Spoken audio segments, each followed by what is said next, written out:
మహాభక్తుడా గొప్ప దైవం, నిత్యులకు తండ్రి సమాధానకర్త, మీకు వందనములు, స్తోత్రాలు, స్తుతులు. ప్రభువా, ఈ సమయంలో నీ సన్నిధానంలో నీ వాక్యాన్ని ధ్యానించుకోవచ్చుగా మాతో మీరు మాట్లాడండి, మమ్మల్ని మీరు బలపరచండి, మా హృదయాలతో మీరు మాట్లాడండి. దేవా, కూడి వచ్చిన ప్రతి బిడ్డలు మీ చేతికి అప్పగిస్తున్నాను. ఈ స్వరం వింటున్న ప్రతి ఒక్కరితో మీరు మాట్లాడండి. నజరేయుడు మా ప్రభువును రక్షకుడైన యేసు క్రీస్తు శుభనామములో ఈ ప్రార్థన అడిగి వేడుకొచ్చున్నాం మా ప్రియ పరలోకపు తండ్రి. ఆమేన్. ఆమేన్. ప్రభువులకు ప్రియమైన దేవులారా, మత్తయి సువార్త 1వ అధ్యాయము మొదటి 6 వచనాలని మనము చదువుతున్నాం. సాధారణంగా ఈ వచనాలలో మనకు కనబడేది ఏంటి అంటే, యేసు ప్రభు వారి యొక్క వంశావళి, అబ్రహాము కుమారుడు, దావీదు కుమారుడైన యేసు క్రీస్తు వంశావళి. దరిదాపుగా అబ్రహాము మొదలుకొని దావీదు వరకు 14 తరాలను, దావీదు మొదలుకొని బబులోను చెర వరకు 14 తరాలను, బబులోను నుండి యేసు క్రీస్తు వరకు 14 తరాలను జ్ఞాపకం చేస్తాడు. మొత్తం 42 జనరేషన్స్ జ్ఞాపకం చేస్తాడు.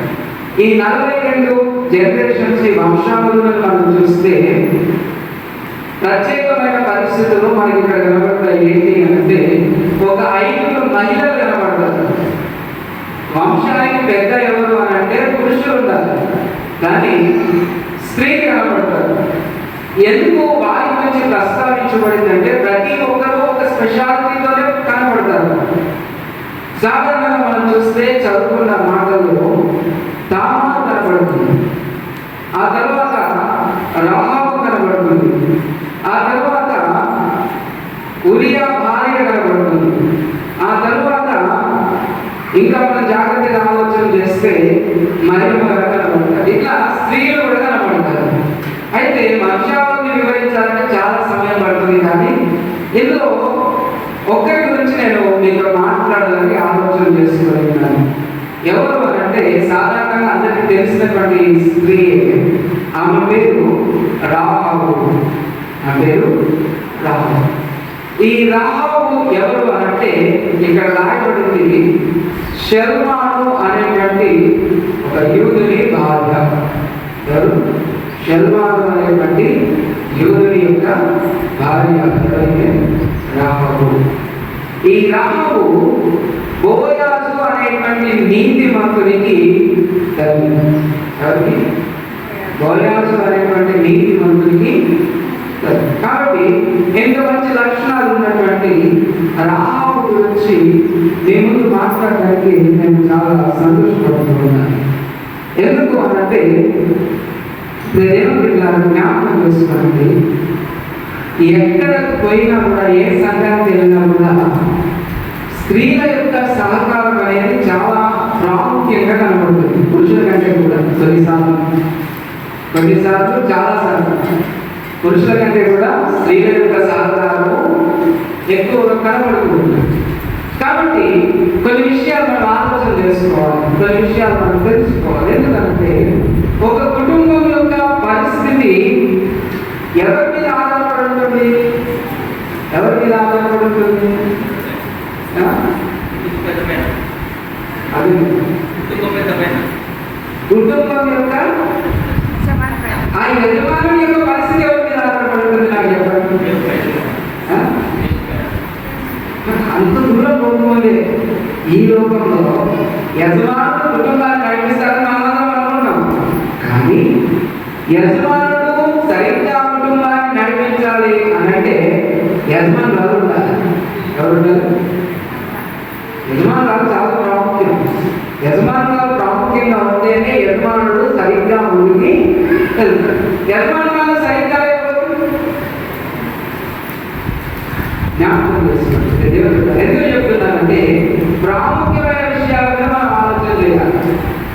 ఇక్కడ రాహాబు విషయాన్ని ఎందుకు జ్ఞాపకం చేసుకున్నాను అంటే, కొన్ని కారణాలు ఉన్నాయి. సాధారణంగా నేను ప్రిపేర్ అయితే చెప్పాలనుకున్న దేని గురించి అంటే, ఎరికో గోడల గురించి చెప్పాలనుకున్నాను.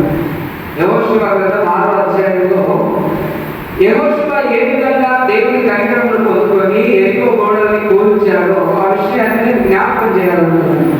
కానీ ఎరికో గోడలు కూల్చడానికి కూడా కారణమైనటువంటి రాహాబు విషయాన్ని వివరించడానికి నేను దేవుని చేత ప్రేరేపింపబడుతున్నాను. ఎందుకు అంటే రాహాబు చాలా ప్రాముఖ్యమైన వ్యక్తి. ఈమె కానానీయురాలు, అంటే కానాను దేశానికి చెందినటువంటి. కానాను దేశం వేరు, ఎరికో దేశము వేరు, రెండు సపరేట్గా ఉంటాయి. కానాను దేశంలో ఈ రాహాబు యొక్క జీవితాన్ని మనం ఆలోచన చేస్తే చాలా మంచి జీవితం అనుభవించింది. కానాను దేశంలో పాలు తేనెలు ప్రవహించే దేశం అంటారు. కానాను ఏమంటారు? పాలు తేనెలు ప్రవహించే దేశం. కానాను చూడడానికి వెళ్ళినటువంటి వాళ్ళకి ఏమేమి కనపడ్డాయి అంటే, ఇద్దరు మనుషులు ద్రాక్ష గెలను ఎత్తుకొని పోతున్నారు. అంత పెద్ద గెలలు ఉన్నటువంటి దేశం. కానాను దేశంలో ఎటువంటి కొనుగోలు. అలాంటి దేశం నుండి రాహాబు అనేటువంటి స్త్రీ ఎక్కడికి వచ్చిందంటే ఎరికో అనే పట్టణానికి వచ్చింది. ఎరికో పట్టణం గురించి కొన్ని వాస్తవాన్ని జ్ఞాపకం చేస్తాను. సమయం తక్కువది కాబట్టి వివరించుకుంటూ వెళ్తున్నాను. ఎరికో పట్టణం గురించి ఒక మాట తెలియజేస్తున్నాను. ఎవరైనా ఎరికో పట్టణానికి ఒక్కసారి వచ్చారనుకోండి, దాంట్లో నుంచి బయటపడలేదు. దాని నుంచి బయటపడలేదు. ఎరికో పట్టణంలో ఇరుక్కోవాల్సింది.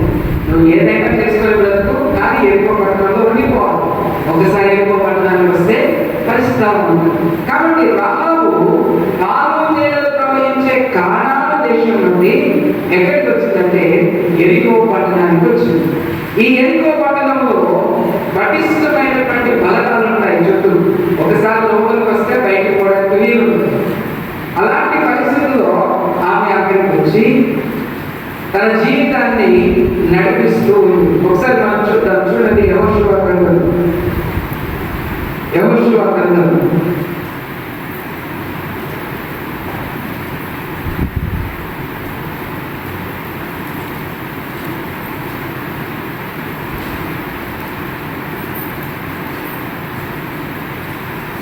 2వ అధ్యాయం. యెహోషువ గ్రంథం 2వ అధ్యాయము 1వ వచనాన్ని చూద్దాం.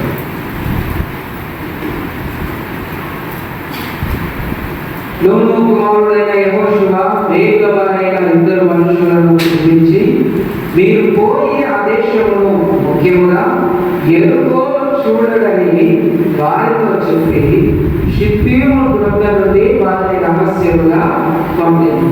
వారు వెళ్ళి రాహాబు అను ఒక వేశ్య ఇంట చేరి అక్కడ దిగగా, యెహోషువ ఏం చేశాడంటే ఎరికో పట్టణాన్ని చూడడానికి ఇద్దరిని గుడాచారులను పంపించాడు.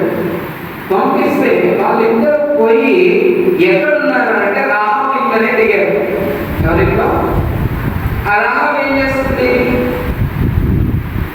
ఆ ఎరికో పట్టణానికి ఆమె ఒక వేశ్య. ఎవరు? రాహాబు. వేశ్యగా తానున్నా కాబట్టి తన ఇంటికి వెళ్ళి అక్కడ దిగారు. జ్ఞాపకం చేసుకోవాలి ఈ పరిస్థితి. ఎందుకు నేను రాహాబు గురించి జ్ఞాపకం చేస్తున్నానంటే, దావీదు భక్తుడు తన జీవితం ద్వారా దేవుడిని గర్వపరిచాడు అనడానికి పర్ఫెక్ట్ ఎగ్జాంపుల్ రాహాబు. ఎవరు? రాహాబు. ఎందుకంటే పాటలతో దేవుడిని గర్వపరచడం వేరు, జీవితంతో దేవుడిని గర్వపరచడము లేదు. ఇప్పుడు రాహాబు అనే వేశ్య ఇంకా ఇద్దరు గుడాచారులు ఎరికో పట్టణంలో ఎవరున్నారు, ఎవరు లేరు, ఎంత సైన్యం ఉంది, ఎంత సైన్యం లేదు, ఎరికో పట్టణం యొక్క విషయాలన్నీ తెలుసుకొని మళ్ళీ ఎక్కడికి వచ్చారంటే ఆమె దగ్గరికి వచ్చారు. ఆమె ఇంటికి వచ్చినప్పుడు ఇద్దరు ఎరికో పట్టణాన్ని చూడడానికి వచ్చారని అక్కడున్న సైన్యానికి తెలిసి వాళ్ళు వీళ్ళిద్దరిని పట్టుకోవాలని ప్రయత్నం చేశారు.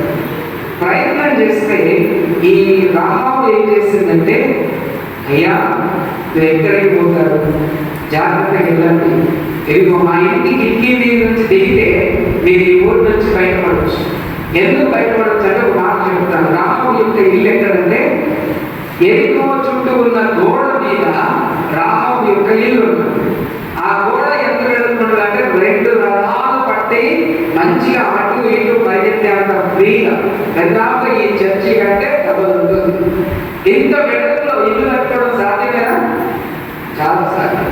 ఇలాంటి గోడ మీద నుంచి వాళ్ళని కిందికి దించి, అయ్యా కొన్ని విషయాలు జ్ఞాపకం చేసుకోండి. చూడండి 8వ అధ్యాయము 8-9 వచనాలు మనం చూస్తే, వచనాలు కొన్ని చదువుతారు జాగ్రత్తగా. ఆ దేవుల వారు పండుగలకు ముందు ఆమె వారున్న మిద్దె మీదికి వారితో ఇట్లనెను. ఏమని చెప్పింది? యెహోవా ఈ దేశమును మీకు ఇచ్చున్నాడనియు. ఒక వేశ్య మాట్లాడుతున్న మాటలు జాగ్రత్తగా గమనించండి. ఎలాంటి మాటలు? యెహోవా ఈ దేశంలో మీకు ఇచ్చున్నాడనియు, మీ వలన మాకు భయం పుట్టుననియు, మీ భయం వలన ఈ దేశవాసులందరికీ ధైర్యం చెందనియు నేను ఎరుగుదును. ఎరికో పట్టణాన్ని చూస్తే, అందులోకి వస్తే అందరూ భయపడతారు. అలాంటి ఎరికో పట్టణము ఇదిగో దేవుని దృష్టికి వస్తే వారి ధైర్యం చెడిపోతుంది, వాళ్ళు భయపడతారని ఎవరు నమ్ముతున్నారు? ఎవరు నమ్ముతున్నారు? వేశ్యగా రాహాబు నమ్ముతుంది. జ్ఞాపకం చేస్తున్నారు. ఆమె నమ్ముతూ, మీరు ఐగుప్తు దేశంలో నుండి వచ్చినప్పుడు మీ ఎదుట యెహోవా ఎర్ర సముద్రపు నీరును ఎలాగో ఆరిపోజేసెనో, యోర్దాను తీరమున్న అమోరీయుల 2 రాజులైన సీహోనుకును ఓగును మీరేమి చేసిరో, అనగా మీరు వారిని ఎలా నిర్మూలన చేస్తారో ఆ సంగతి మేము చూడండి. ఇశ్రాయేలీయుల దేవుడు చేసిన కార్యాలు ఎవరు విన్నారు? ఎవరు విన్నారు? చెప్పండి, ఎవరు విన్నారు? రాహాబు అనేటువంటి ఒక, నేను పదే ఆమెను చెప్తున్నాను, ఆమె చేసే పని ఎందుకంటే గుర్తుంచుకోవాలి, గుర్తుండాలి. ఆమె దేవుని యొక్క కార్యాలు ఇశ్రాయేలీయులకు ఏం చేశాడో విన్నది. చూసిందా? చూడలేదు, విన్నది. వాళ్ళు వీళ్ళు మాట్లాడుకుంటే విన్నది. ఇదేం పెట్టారు? జ్ఞాపకం చేసుకున్న తర్వాత 11వ వచనం, మేము వినినప్పుడు మా గుండెలు కరిగిపోయేను. మీ దేవుడైన యెహోవా పైన ఆకాశములను కింద భూమి అందును దేవుడే. మీ ఎదుట ఎట్టి మనుషులకైనను ధైర్యమే మాత్రము ఉండదు. ఇశ్రాయేలుల ఎదుట ఎవ్వరికి నిలబడడానికి ధైర్యము లేదు. మొన్నటి యూట్యూబ్ చూస్తూ ఉంటే యువకులందరూ దిక్కు కొట్టి మన తెలంగాణ ప్రాంతంలో ఉండరు. వాళ్ళని బట్టి ప్రపంచం అంతా భయపడుతుంది. వాళ్ళ మీద యుద్ధాలు వస్తే వాళ్ళే గెలుస్తారని టీవీలో న్యూస్ లో వాళ్ళు ఘనంగా చెప్తూ ఉన్నారు. ఎందుకు చెప్తున్నారు? సజీవ సాక్ష్యం. అదే జ్ఞాపకం చేస్తున్నారు ఇక్కడ. మీ ఎదుట అందరికీ ధైర్యం ఏ మాత్రము ఉండదు. ఎందుకంటే మీ వెనక ఉన్నది జీవము గల దేవుడు అని ఎవరు సాక్ష్యం ఇస్తున్నారు? ఎవరు? గట్టిగా చెప్పాలి. ఎవరు? ఒక వేశ్య దేవుడి గురించి సాక్ష్యం ఇస్తూ ఉంది. అదేమిటంటే జ్ఞాపకం చేసుకున్న తర్వాత 12వ వచనం, నేను నీకు ఉపకారం చేస్తుంది కనుక మీరు నా తండ్రికి ఉపకారం చేసి నాకు నిజమైన ఆనవాలు ఇచ్చి నా తండ్రియో నా తల్లియో నా అన్నదమ్ములో నా అక్క చెల్లెల్లో వారికి కలిగి ఉన్న వాళ్ళందరూ చావకుండా బ్రతకరించి రక్షించినట్టుగా దయచేసి యెహోవా తోడని ప్రమాణం చేయునను. ఒక దేవుడిని నమ్మి తన విధానాన్ని మార్చుకున్నది. నమ్మి కూడా కాదు, కేవలం విని ఎరికో పట్టణం ఎలా ఉంది, ఇశ్రాయేలీయుల దేవుడు ఎలా ఉన్నాడు, ఎరికో పట్టణాన్ని ఎలా నడిపిస్తున్నారు, ఇశ్రాయేలీయుల దేవుడు వాళ్ళని ఎలా నడిపిస్తున్నారు. ఎవరు నమ్మింది? రాహాబు. తన క్యారెక్టర్ ఏంటి అంటే తనకి క్యారెక్టర్ లేదంటారు. ఏమంటారు? రాహాబు అనే వేశ్య అన్నప్పుడు తన క్యారెక్టర్ ఉందంటారా లేదంటారా? ఉందంటారా లేదంటారా? లేదనే అంటారు. అంతేకాదు యేసు ప్రభువు సుధార్ అనే బావి దగ్గర కూర్చున్నాడు. సుధార్ అనే ఊరిలో యాదవ్ కట్టించిన బావి దగ్గర కూర్చున్నాడు. అక్కడికి వచ్చినటువంటి ఒక స్త్రీ ఉంది.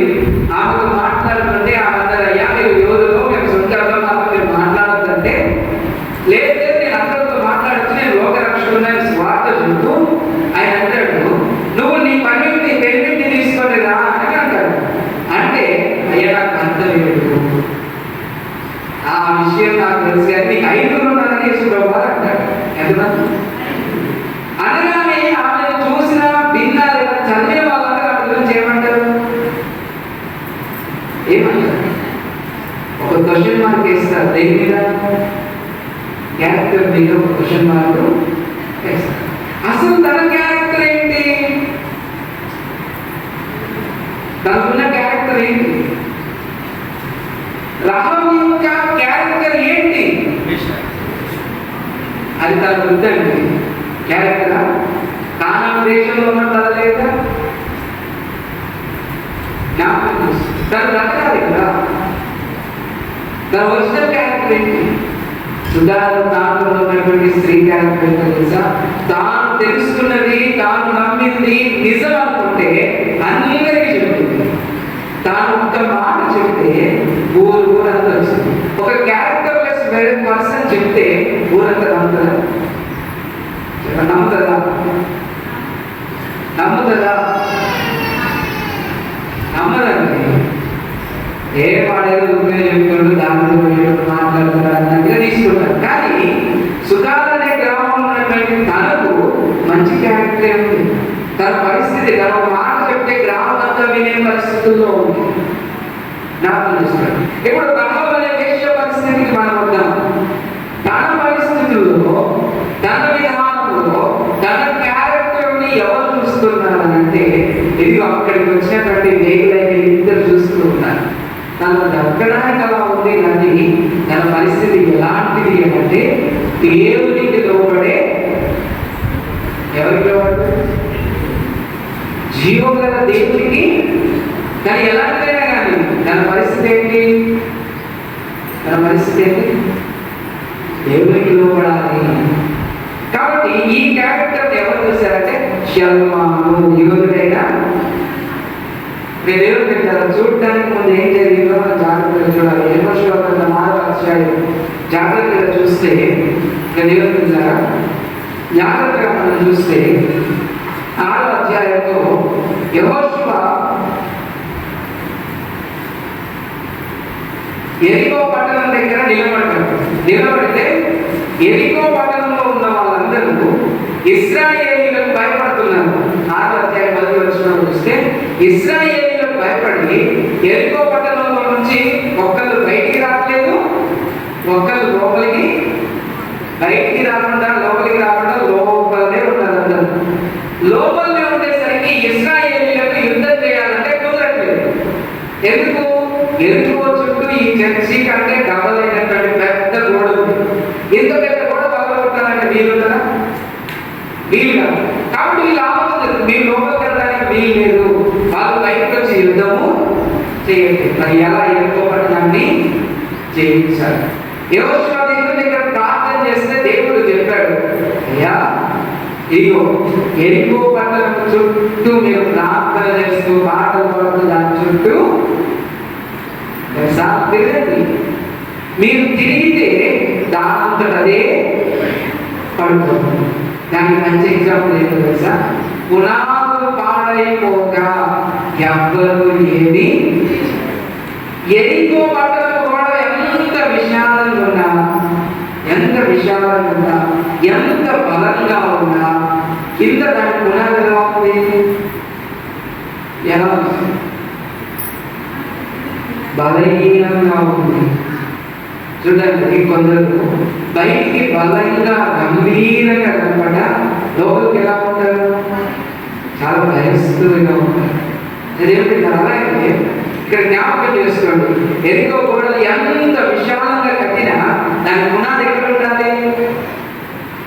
భూమిలోనే ఉండాలి. దాని పునాది ఎక్కడ ఉండాలి?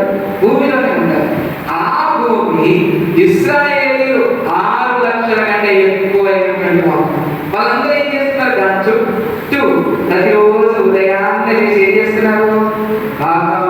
నడుచుకుంటూ పాటలు పాడుతూ దేవుడిని స్తుతిస్తూ చుట్టూ తిరుగుతున్నారు.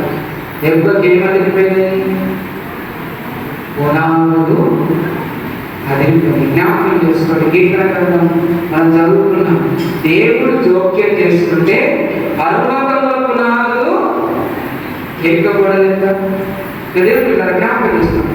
అలాంటి ఎరుకోకూడదు కూలిపోయాయి. కూలిపోయేటప్పుడు రహాబ్ అనే వేశ్యను ఎవరు జ్ఞాపకం చేసుకున్నారంటే యెహోషువ మరియు దేవుడు జ్ఞాపకం చేసుకున్నారు.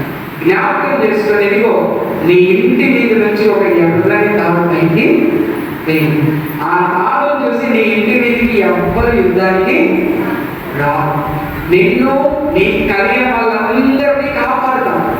నీ తల్లి కావచ్చు, నీ తండ్రి కావచ్చు, నీ అన్నదమ్ములు కావచ్చు, నీ ఆస్తి కావచ్చు, ప్రతి దాన్ని నేను ఏం చేస్తాను?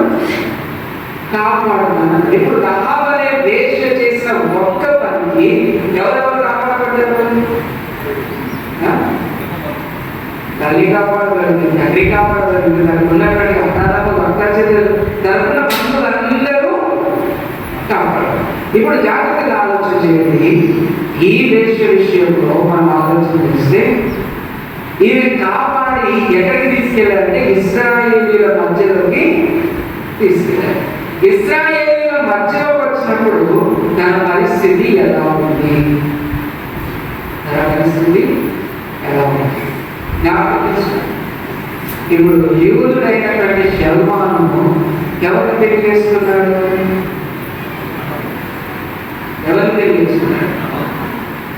రహాబ్ అని రాశాడు, కానీ రహాబ్ అనే వేశ్యను తెలియజేస్తున్నాడు. రాశాడా? కారణం ఏంటి? ఇక తను అలా ఉండాల్సిన అవసరము లేదు. తన ఇశ్రాయేలీయుల మధ్యలోకి వచ్చిన తర్వాత జ్ఞాపకం చేస్తుంది. తన జీవితం మారింది, తన పరిస్థితి మారింది, తన ప్రవర్తన మారింది, తన విధానము మారింది. దేవుని ఆజ్ఞ ఉంటుంది ఏంటో తెలుసా? ఇశ్రాయేలీయుల మధ్యకు ఏ అన్యుడు వచ్చినా ఇశ్రాయేలీయుల నిబంధనలన్నీ పాటించాల్సిందే. ఖచ్చితంగా ఏం చేయాలి? పాటించాలి. పాటించకపోతే కష్టం. దేవుడి జ్ఞాపకం చేసుకోండి. మనం జాగ్రత్తగా ఆలోచన చేసినట్లయితే ఇశ్రాయేలీయుల మధ్యకు ఈ రహాబు అనేటువంటి వేశ్య వచ్చినప్పుడు తన పరిస్థితి మారింది, తన ప్రార్థన జీవితం మొదలైంది, దేవుడి వైపు చూసే విశ్వాసము మొదలైంది, దేవుడి కొరకు నిలబడేటువంటి విషయము తన జీవితంలో మొదలైంది. దేవుడి మనం జ్ఞాపకం చేసుకోవాలి. మనం జ్ఞాపకం చేసుకుంటే రహాబు జీవితాన్ని ఇంకా అనేక విధాలుగా మనము ఆలోచన చేయవచ్చు. ఇంకా జాగ్రత్తగా మనం చూస్తే బైబిల్లో అనేకమైన రహాబులు ఉన్నారు. సమయం తక్కువ లేదు, కానీ ఈ విషయాన్ని మనం జాగ్రత్తగా ఆలోచన చేస్తే ఈ రహాబు విషయాన్ని మనం జాగ్రత్తగా చూసినట్లయితే గొప్ప సాక్ష్యాలు. ఎలాంటి సాక్ష్యమా కాదా? సాక్ష్యమా కాదా? ఎందుకంటే మంచి సాక్ష్యం ఉంటుందా? చెప్పండి. ఎందుకంటే మంచి సాక్ష్యం. ఈ విషయంలో ఇంకొక గొప్ప మాట నేను జ్ఞాపకం చేస్తాను. ఎలాంటి మాట జ్ఞాపకం చేస్తున్నాడంటే దేవుడు తనను ఒక ప్రాస్టిట్యూట్ నుంచి విశ్వాసం యొక్క హీరోయిన్ గా తనను మార్చాడు. ఇంగ్లీష్లో మంచి ఉంటుంది, transformation from a prostitute to A heroine of faith. విశ్వాసం కలిగినటువంటి స్త్రీగా దేవుడు మార్చాడు. ఎక్కడి నుంచి?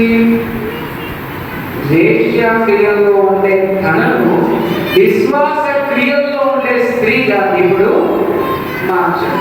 అంత మాత్రమే కాబట్టి దేవుడు జ్ఞాపకం చేస్తుంది, తన విశ్వాసము తనను ఎక్కడికి తీసుకొచ్చి నిలబెట్టింది అని అంటే తన గర్భవాసం నుంచి ఒక కోయ వచ్చి ఎవరు వచ్చారు? ఇప్పుడు తల్లి వేశ్య అయితే కుమారుడు ఎలా ఉండాలి చెప్పాలి? ఎలా ఉంటాడు? వేశ్య పుట్టిన పిల్లలకి ఏమైనా విలువ ఉంటుందా? ఉంటుందా? చెప్పండి. ఆయన మాట్లాడుతున్నాను ఎందుకంటే దేవుడు తెలుసుకోవాలి. విలువ ఉంటుందా?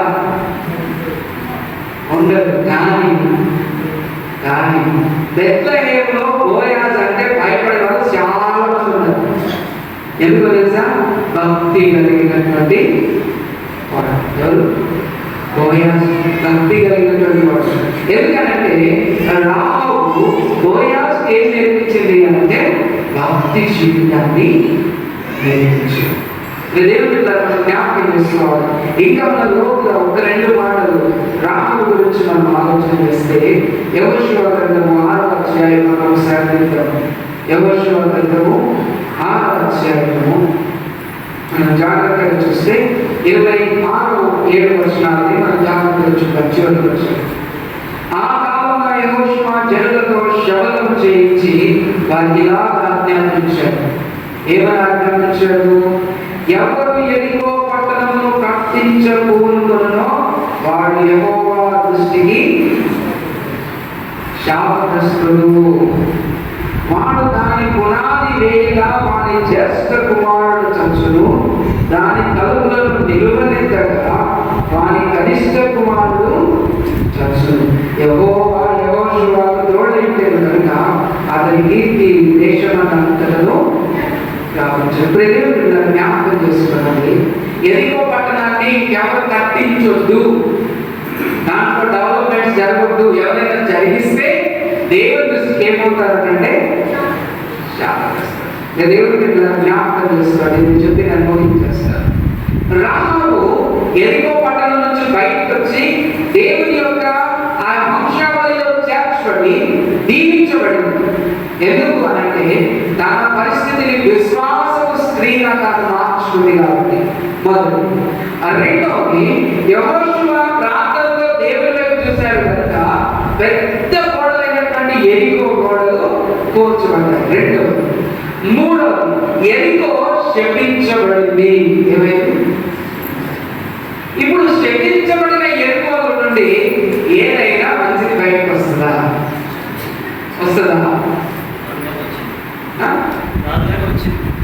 ఎరికో నుంచి ఏమొచ్చింది? ఎరికో నుంచి బయటకు ఏం వచ్చింది? రాహబు వచ్చేసిన తర్వాత దాన్ని శపించారు. తర్వాత ఫ్యూచర్లో ఏమొచ్చింది? చూడండి, లూకాసు వార్త 19వ అధ్యాయం. లూకాసు వార్త 19వ అధ్యాయం. శపించబడిన నజరేతు నుంచి యేసు ప్రభువు వచ్చాడు. అలాగే శపించబడినటువంటి ఎరికో అంటే బయటికి ఏమొచ్చింది?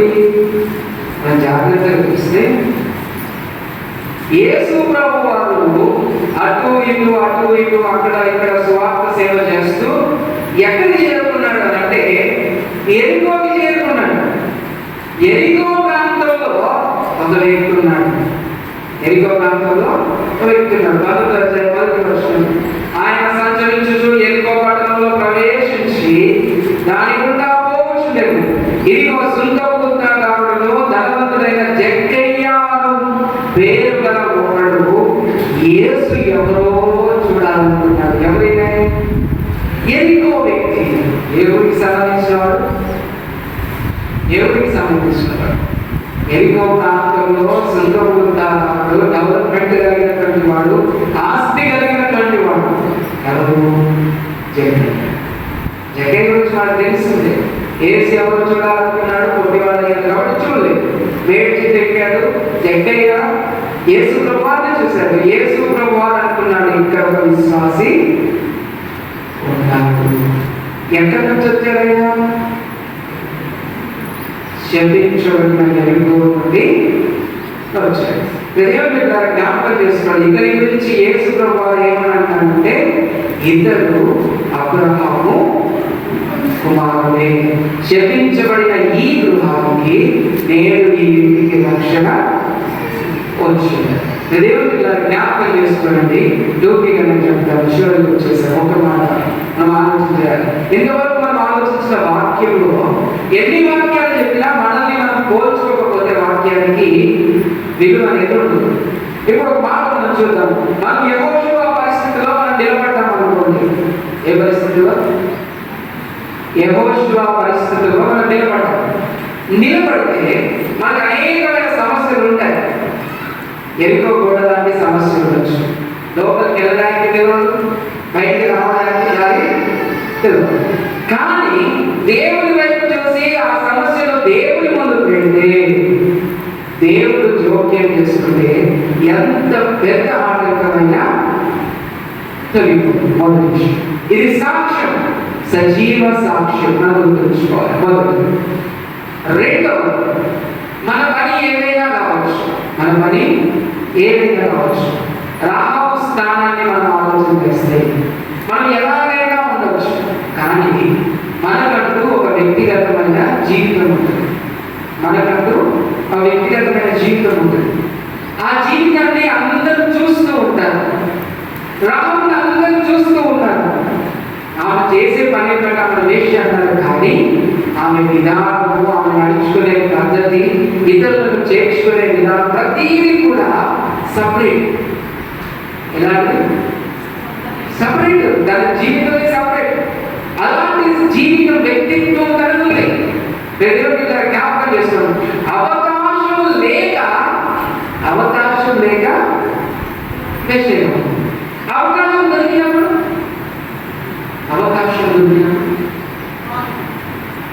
తాను యేసు క్రీస్తు వంశావళిలోనే తల్లిగా ఉంచాం.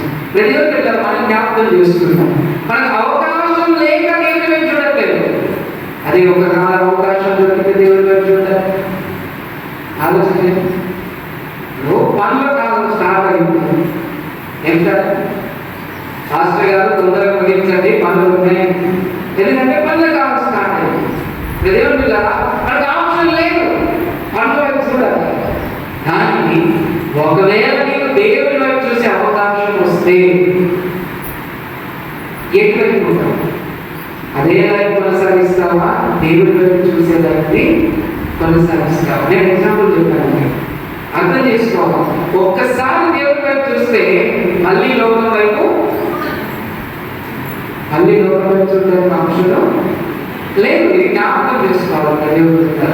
అదే విధంగా చివరిగా ఇంకొక మాట జ్ఞాపకం చేస్తున్నాను. ఎరికో క్షమించబడింది. ఏమైంది? కొన్నిసార్లు మనం ఎక్కడ ఉంటాము అని అంటే క్షమించబడిన స్థలంలోనే ఉంటాం. ఎక్కడ ఉంటాం? పరిస్థితులు మనకు అనుకూలంగా ఉండవు. మనం ఉండాలి, కంపల్సరీ ఆ పరిస్థితుల్లో ఉండాల్సి వస్తుంది. కానీ ఇదిగో వన్ డే, ఒక రోజు, ఒక సమయానికి దేవుడు నిన్ను నన్ను చూడాలనుకుంటాడు. యేసు ఎవరో చూడాలని నీకు ఆశుందా? నిన్ను చూడాలని దేవునికి ఆశుందా? ఒకసారి జ్ఞాపకం చేసుకొని ఆ అవకాశాన్ని ఉపయోగించుకోవాలి. ఆ అవకాశాన్ని ఉపయోగించుకుంటే ఇదిగో ఈ జగ్గయ్యలాగా మనం కూడా క్రీస్తు శిష్యులుగా నిలబడతాం. జ్ఞాపకం చేస్తున్నాను, క్రీస్తు శిష్యులుగా మనం నిలబడితే మనల్ని చూసి భయపడతారు. ఒకవేళ మనం నిలబడలేదనుకోండి పరిస్థితి ఏంటి? ఇలాగే అన్నమాట. పునాదులు పాడైన ఒకరికి ఎవరైంది చేయలేదు. ఎంతో కోడంకుల పునాదులు పాడైపోయి మళ్ళీ ఎక్కకూడదు కట్టగలరా? కట్టలేదు. వాళ్ళ వల్ల అలాగే క్రైస్తవ జీవితంలో కూడా పునాదులు పాడైపోతే ఎవరు కాబట్టి దేవుడి జ్ఞాపకం చేసుకున్నాం. దేవుడి మీద సడగని విశ్వాసంతో మన క్యారెక్టర్ని అందరూ చూస్తూ ఉండాలనే ఆలోచన మనకు కలిగి ఉండాలి. మన మాటల్ని, మన విధానాన్ని అందరూ చూస్తున్నారనే ఆలోచన మనకు కలిగి ఉండాలి. ఎందుకు చెప్తున్నానంటే దావీదు భక్తుడు అన్నాడు, అన్యులలో నేను గణపరుస్తాను. ఎలా గణపరిచాడు? పాటలు పాడి గణపరిచాడా?